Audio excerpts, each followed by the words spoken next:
السلام عليكم ورحمة الله تعالى وبركاته. اليوم غادي نشارك معكم الشاي ديال نزولات البرد والتهاب الحلق. المكونات اللي غادي نحتاجوه هي معلقة صغيرة ديال البابونج، معلقة صغيرة ديال العصير الحمضاء، شوية ديال سكنجبير طري، الكاس ديال الماء.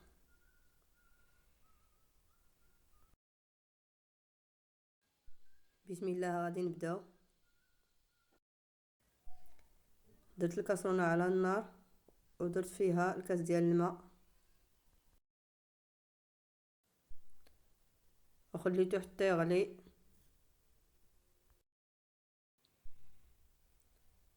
ودرت فيه سكنجبير،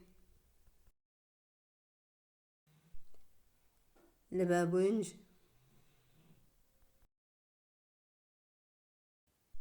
عصير الحامض.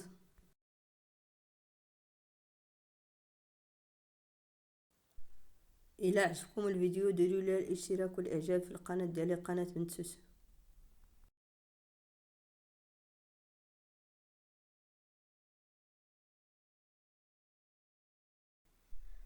ودابا غادي نصفيه في الكاس.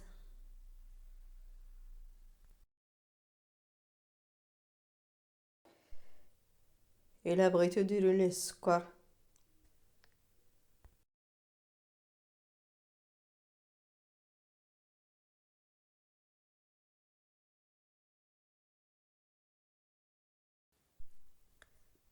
ها هو الشاي اللي ساليته.